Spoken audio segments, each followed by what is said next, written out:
ग्रान्डी हस्पिटलबाट एकदमै नजिक मोर्गन स्कुलको आडैमा यो बन्दै गरेको पुरै मोडा 3 आना छलफलमा बन्दै गरेको 13 फिट रोड एक्सेल टच गरेको हरे साथीहरू।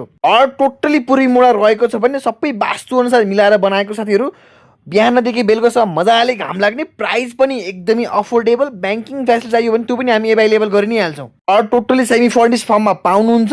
Classic design, grand pillar, balconies, duplex balconies हेर्न सक्नुहुन्छ। वलुस्टर, रेलिङ, क्लासिक कम्पोनेन्ट क्राफ्टिङहरू यति राम्रोसँग फाइनली गरेको छ साथीहरू। टपमा टेराकोटा टाइलको रुफ टप गरेको छ साथीहरू, हेर्न सक्नुहुन्छ। आर्च बाल्कोनीदेखि लिएर यतापट्टि विन्डोज कभरदेखि लिएर यस्तो राम्रो छ कि साथीहरू। डिटेलिङको त एउटा कुरा यति राम्रोसँग फाइनली डिटेलिङ गरेको छ साथीहरू। घर भने जस्तै छ साथीहरू। प्राइस पनि एकदमै अफोर्डेबल। तल ग्राउन्ड फ्लोरमा भाडामा दिन मिल्यो भने माथि 2 फ्लोर आफू बस्न मिल्ने गरी बङ्गलो स्टाइलमा बनाएको घर छ साथीहरू। घर एकदमै राम्रो छ साथीहरू। बाहिरी एक्सटिरियर काम अलमोस्ट कम्प्लिट छन्। बाहिरी पेन्टिङ बाहेक अरू क्राफ्टिङ काम अलमोस्ट कम्प्लिट छन्। अब इन्डोरली काम हुँदैछ। यो ब्रिक क्ल्याडिङ भएको ठाउँमा नेचुरल ब्रिक क्ल्याडिङ सुर्की पनि भइहाल्यो भने अरू भागमा सबै टेक्सचर पेन्ट हुन्छ। यतापट्टि फर्स्टमा इन्ट्री गर्ने बित्तिकै हेर्न सक्नुहुन्छ एकदम स्पेस एम्पल पार्किङको साइडमा हेर्न सक्नुहुन्छ कस्तो राम्रो प्याटर्नमा सबै पिलर यति राम्रोसँग क्राफ्टिङ गरेको।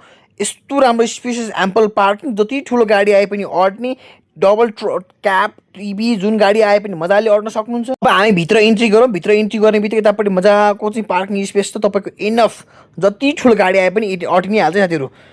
पार्किङ स्पेस यतापट्टि हेर्न सक्नुहुन्छ। वाल डेकोरेसन गरेको वाल प्याटर्नहरू सबै क्लासिक लुक्समा के यस्तो राम्रो सजिएको छ। वालको प्याटर्न, वाल डेकोरेसन पनि पिलरदेखि लिएर वाल कभरदेखि लिएर होइन, यतापट्टि विन्डो कभर, इभन मेन डोरमा पनि डोर कभर पनि सबै तपाईँको हेर्न सक्नुहुन्छ। सबै चाहिँ वुडन डोर, मेन डोर यता ओनरसिप एक्सेस भइ नै हाल्यो, रेन्टल एक्सेस यता भइ नै हाल्यो रेन्टलको लागि।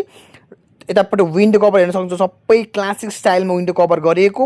इभन डोर कभर पनि, मेन डोर कभर पनि हेर्न सक्नुहुन्छ, सबै क्लासिक स्टाइलमा क्लासिक प्याटर्नमा यस्तो राम्रो। अब यहाँनिर बिचमा काठी झ्याला आएपछि, यतापट्टि काठी ढोका आएपछि यस्तो राम्रो हुनेवाला छ साथीहरू। यहाँनिर मेन डोर आएपछि टोटली क्राफ्टिङ, वुडन क्राफ्टिङ डोर आइसके पछाडि अब हामी भर्याङमा इन्ट्री गर्दैछौँ। मुनि सुर्याक पाउनुहुन्छ अथवा टोरेक पाउनुहुन्छ। यतापट्टि हेर्न सक्नुहुन्छ ग्रेनाइट टप राइजरमा चाहिँ टाइलिङ गरेर हेर्न सक्नुहुन्छ साथीहरू। मैले यतापट्टि देखाउँदैछु तपाईँलाई जुम गरेर। यतापट्टि राइजरमा सबै टाइलिङको चाहिँ राइजर टाइलिङ भयो भने ग्रेनाइट टपले चाहिँ फिनिसिङ दिएको छ साथीहरू। टोटली मोडल बेबल्ट गरेर मजाको चाहिँ यहाँनिर काठको रेलिङ लाग्ने हो साथीहरू। पुरै सी सेपमा भर्याङ बनाएको छ साथीहरू, एकदमै स्पेसियसमा। अब हामी फर्स्ट फ्लोरमा ओनरसिप एक्सेसको फर्स्ट फ्लोरमा जाँदैछौँ। फर्स्ट फ्लोरमा आउने बित्तिकै हजुरले पाउनुहुन्छ एकदमै स्पेसियस लिभिङ रुम। यति ठुलो साइजको लिभिङ रुम साथीहरू, एकदमै ह्युज साइजमा लिभिङ रुम पाउनुहुन्छ। विथ बाल्कोनी एक्सेस अलरेडी दिएका छौँ। लिभिङ रुमको साइज पनि एकदमै ह्युज साइज छ है साथीहरू, एकदमै ठुलो। यतापट्टि